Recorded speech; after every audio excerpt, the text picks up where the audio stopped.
Sociedad. La sociedad, importancia y criterios de clasificación. La ley define a la sociedad como un contrato en virtud del cual dos o más personas se obligan a efectuar un aporte para desarrollar un objeto y repartirse las utilidades que se generen. Cuando este contrato se otorga por escritura pública o por escrito privado debidamente registrado en los casos en que lo permite la ley, nace una persona distinta de los socios individualmente considerados. Hay varias razones por las cuales se justifica la creación de una estructura compleja como es la sociedad, en lugar de desarrollar los negocios bajo la estructura simple del comerciante persona natural. Estas razones pueden clasificarse en razones de índole económica, como son los casos de la generación de economías de escala y de la reducción de costos de contratación, razones de índole financiera, como es el caso de la posibilidad de obtención de recursos financieros que van directamente al capital de la sociedad, y, finalmente, razones de índole jurídica, como es el nacimiento de una persona distinta de los socios que la conforman, radicándose los derechos y obligaciones que nacen del contrato y del ejercicio social, en un patrimonio diferente al de estos y generando, en la mayoría de los casos, una limitación en la responsabilidad de los asociados por las operaciones sociales. Para su adecuado estudio, la doctrina clasifica las sociedades basándose en diversos criterios. En razón a la naturaleza de su objeto social, las sociedades se clasifican en sociedades civiles y sociedades mercantiles. Las sociedades civiles son aquellas que en su objeto social, es decir, en la empresa o negocio a la que se dedican, solo figuran actos civiles. La sociedad será mercantil cuando en su objeto social se contemplen actos de comercio. No obstante la diferenciación, tanto las sociedades civiles como las mercantiles se rigen por la legislación mercantil. En razón a la relevancia del socio o de su aporte a la sociedad, las sociedades se dividen en sociedades de personas y sociedades de capital. En las sociedades de personas, como es el caso de la sociedad colectiva, la consideración de la persona determina la regulación que el legislador le ha dado. Por ejemplo, en estas sociedades suele haber responsabilidad de los socios por las operaciones sociales, la administración le corresponde a estos, el derecho que tienen a fiscalizar las operaciones sociales es permanente, los votos suelen ser por persona y no por su porcentaje de participación en la sociedad. El capital está representado en cuotas o en partes de interés, las cuales no tienen una vocación de circulación, y sus causales de disolución están íntimamente relacionadas con el socio, como son su muerte o incapacidad sobreviniente. Por su parte, en las sociedades de capital, el socio es menos importante que el aporte que realiza. El arquetipo de este tipo de sociedades es la sociedad anónima, en la que no hay responsabilidad de los socios por las operaciones sociales. La administración le corresponde a terceros, la fiscalización se encuentra restringida a un periodo antes de realizarse la asamblea en que se aprueban los estados financieros. Cada acción da derecho a un voto. Estas acciones tienen vocación circulatoria y las causales de disolución no están atadas a contingencias que acaezcan en cabeza de socios, sino a aspectos relacionados con el capital, como es el caso de las pérdidas que reducen sustancialmente el patrimonio social.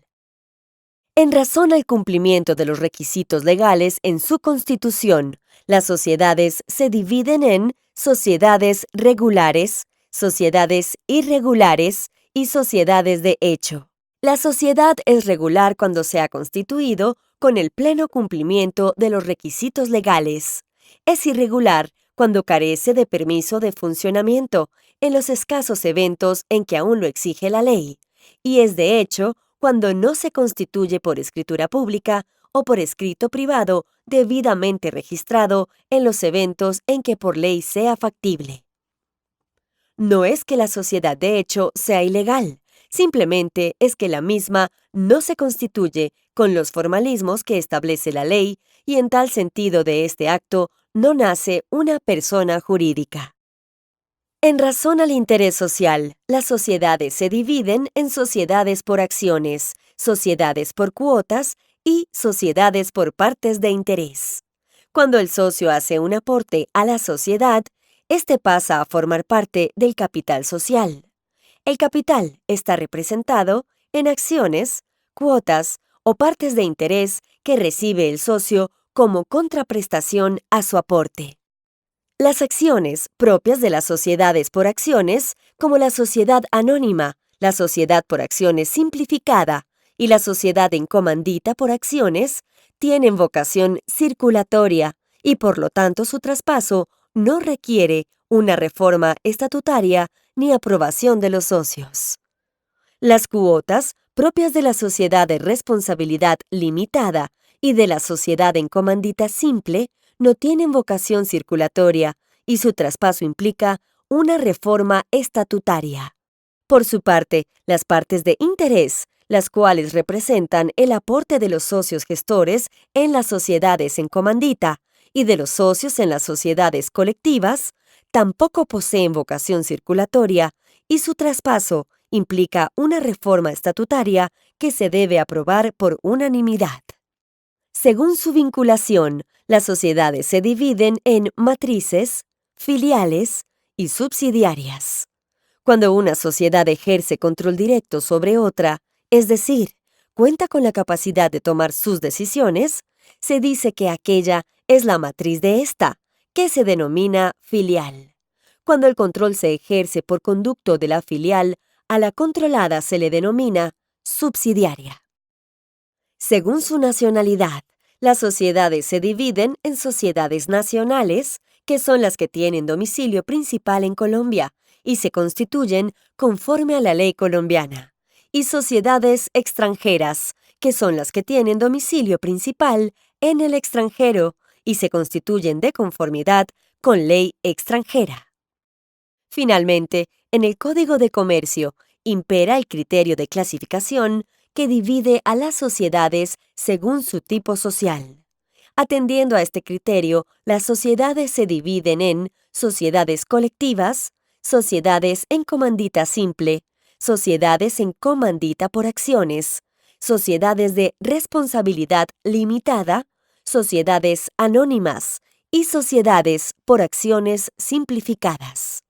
Estas sociedades están claramente tipificadas en la ley y solo es viable constituir sociedades regulares bajo estos tipos, así como estructurarlas de conformidad con los requisitos que estableció el legislador para cada uno.